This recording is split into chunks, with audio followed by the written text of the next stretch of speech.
Infinix hot 65G plus এমন একটা ব্যাপার নিয়ে হাজির হয়েছে যেটা এই বাজেট ফোনের জন্য একদম বিরল বলা যায়। শুধু কি তাই, segment most powerful processor, fast RAM type, চমৎকার ডিসপ্লে আর ক্যামেরা সব মিলিয়ে আজকে আপনাদের সামনে নিয়ে এসেছি বাজেট ফোনের মধ্যে পাওয়ারফুল স্মার্টফোন। আর এই ভিডিওতে কিন্তু এটার প্রাইস, ক্যামেরা, পারফরমেন্স, মোট কথা হয় এটার আদ্যপান্ত সবই জানতে পারবো। তাই আর দেরি না করে সাবস্ক্রাইব করে ফেলুন আর সঙ্গে থাকুন সম্পূর্ণ ভিডিও জুড়ে। স্মার্টফোনের ডিজাইন এবং বিল্ড নিয়ে বললে বাজেট ফোনে আমরা সচরাচর যা দেখি আর কি, প্লাস্টিক ফ্রেম এবং প্লাস্টিক ব্যাগ। র্যাপ প্যানেলের ডিজাইনের কথা বললে এখানে ম্যাট ফিনিশ দেওয়া হয়েছে, যেটা ম্যাট গ্রেডিয়েন্ট ফিনিশ, মানে কিছুটা নাড়ালেই কিন্তু এটার কালার চেঞ্জ হয়ে যাবে। আর এখানে দেখতে পাচ্ছেন ট্রিপল ক্যামেরা সেটআপের মতো ডিজাইন করা হয়েছে, দেখতে ভালোই লাগছে। থিকনেস করা হয়েছে জাস্ট 7.8 মিলিমিটার এবং এটার ওয়েট 192 গ্রাম থেকে কিছুটা বেশি, যেটা ভালো ব্যাপার। কিন্তু ফ্রেমের উপরেও ম্যাট ফিনিশ করা হয়েছে, তাই এখানেও ব্যাক প্যানেলের মতো হাতে ছাপ পড়ার সম্ভাবনা নেই। এটার কিছু চমৎকার কালার অপশন রয়েছে, এগুলো হলো তন্দ্রা গ্রিন, শ্যাডো ব্লু এবং স্লিক ব্ল্যাক। এদের মধ্যে কোন কালারটি আপনার ভালো লাগলো তা কিন্তু কমেন্ট করে জানাতে পারেন। এবার পোর্টস আর বাটন সম্পর্কে জানা যাক। এখানে নিচের দিকে রয়েছে speaker grill, USB type C port, microphone এবং এটা 3.5mm জ্যাক। অনেক দিন পরে দেখলাম, দেখে ভালো লাগলো। বিলুপ্ত প্রায় পোর্ট বলে কথা। রাইট সাইডে রয়েছে ভাই 3টা বাটন। এখানে যে নতুন বাটনটা যুক্ত করা হয়েছে এটা আসলে এআই বাটন। মানে সিরিয়াসলি এই প্রাইস রেঞ্জে? হ্যাঁ ভাই, এই প্রাইসেই এটা পাচ্ছেন। চমৎকার ব্যাপার। কিন্তু এটার কাজ সম্পর্কে একটু পরে বলছি।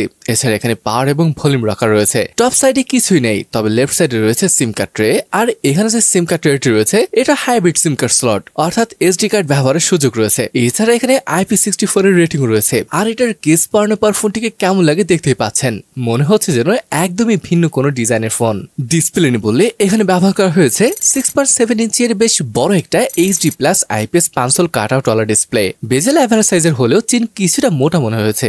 যদি আপনি এরকম প্রাইসের ফোনগুলো দেখেন, দেখবেন মোটামুটি এরকমই করা হয়। ডিসপ্লেটি প্রোটেকশন হিসেবে পান্ডা গ্লাস থাকবে। আর ভালো ব্যাপার হলো এখানে 120 হার্জের রিফ্রেশ রেট দেওয়া হয়েছে, সাথে রয়েছে মোটামুটি 240 হার্জের টাচ স্যাম্পলিং রেট। ব্রাইটনেস নিয়ে বললে 560 নিটসের টিপিক্যাল ব্রাইটনেস এবং এইচবি মোডের ব্রাইটনেস 700 নিটসের মতো। এগেইন ভাই, এটা যে প্রাইসে বাজার এসেছে ওই অনুযায়ী এটা ঠিকই আছে। আউটডোরে মোটামুটি হলে ইনডোরে পারফেক্টই ছিল, ভিং অ্যাঙ্গেলও খারাপ ছিল না। এটার স্পেসিফিকেশনে যদি বলি, এই স্মার্টফোনটিতে মিডিয়াটেক ডাইমেনসিটি 7020 চিপের সাথে এসেছে। তবে অবাক করার মতো ব্যাপার কি জানেন, এখানে LPDDR5X র্যামটাই ব্যবহার করা হয়েছে, যেটা আমরা মিড রেঞ্জ বা ফ্ল্যাগশিপ স্মার্টফোনে দেখে থাকি। এর স্টোরেজ টাইপ FS 2.2 আর বেস ভ্যারিয়েন্টটি শুরু হচ্ছে 6128GB দিয়েই। আর হ্যাঁ, সাথে আবার 6GB ভার্চুয়াল র্যামও রয়েছে। এই ফোনটির প্রাইস 10,500 রুপি, যেটা টাকায় কনভার্ট করলে দাঁড়াচ্ছে 15 থেকে 16,000 টাকা। মানে এই প্রাইসের কথা বিবেচনা করেই বলছি। কিন্তু এটার আন্তর্জাতিক স্কোর কথা যদি বলি, এটার স্কোর আসছিল 4,50,000 মতো। দেখুন, এমন প্রাইসে তো আর ডেডিকেটেড গেমিং ফোন পাওয়া যায় না। তবে আপনি গেম খেলতে পারবেন,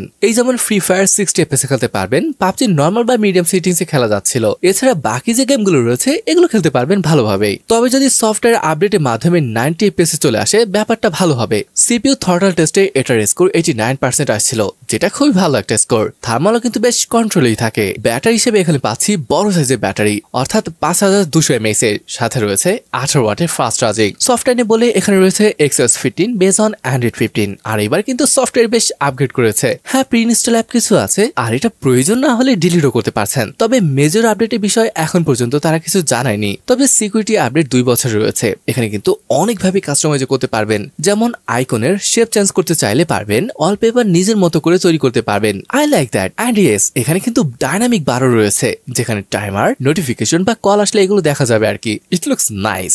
যেটা সব থেকে হাইলাইট এই ফোনটির, সেটা হলো এই এআই বাটন। এবার আসুন দেখি এটার কাজ আসলে কি। এটা আসলে দুইটা জিনিস সাপোর্ট করে, একটা লং প্রেস এবং অন্যটি ডাবল ট্যাপ। মানে আপনি যদি ডাবল ট্যাপ করেন তাহলে যে কোনো অ্যাপ ওপেন করতে পারবেন, মানে আপনি যেগুলো সিলেক্ট করে দিয়েছেন সেগুলো আর কি। বাই ডিফল্ট এখানে কিছু অ্যাপ রয়েছে, তবে চাইলে কিন্তু অন্যান্য অ্যাপও এখানে অ্যাড করতে পারবেন। আর একবার ক্যামেরা যদি ওপেন করে ফেলেন তাহলে এই বাটনটি দিয়ে কিন্তু আপনি আবার ফটো ক্লিক করতে পারবেন। আবার আপনি যদি লং প্রেস করেন তাহলে আবার ফ্লক্স এআই মানে ইনফিনিক্সের পার্সোনাল এআই অ্যাসিস্ট্যান্ট অন হয়ে যাবে। এরপর আপনি আপনার পছন্দ মতো কোশ্চেন করতে পারবেন। মানে শুধু নামেই এআই বাটন দেয়নি, এটা আসলে কাজেরও বটে। এছাড়া অবাক হওয়ার মতো ব্যাপার হলো এটাতে সার্কেল টু সার্চ রয়েছে। এখানে সেন্সরে সবই পাচ্ছেন, যদিও ফিঙ্গারপ্রিন্ট স্ক্যানারটি সাইড মাউন্টেড, যেটা ঠিক আছে। এছাড়া ফেস আনলকও কিন্তু রয়েছে, আর এটা স্মুথলি কাজ করছিল। কানেক্টিভিটি নিয়ে বললে 5G, 12 4G 4T, Wi-Fi 5 রয়েছে, ব্লুটুথ 5.4 এর সাপোর্ট পাচ্ছেন। গাইস এখানে আয়ার ব্লাস্টারের সাপোর্ট রয়েছে, but there is no NFC.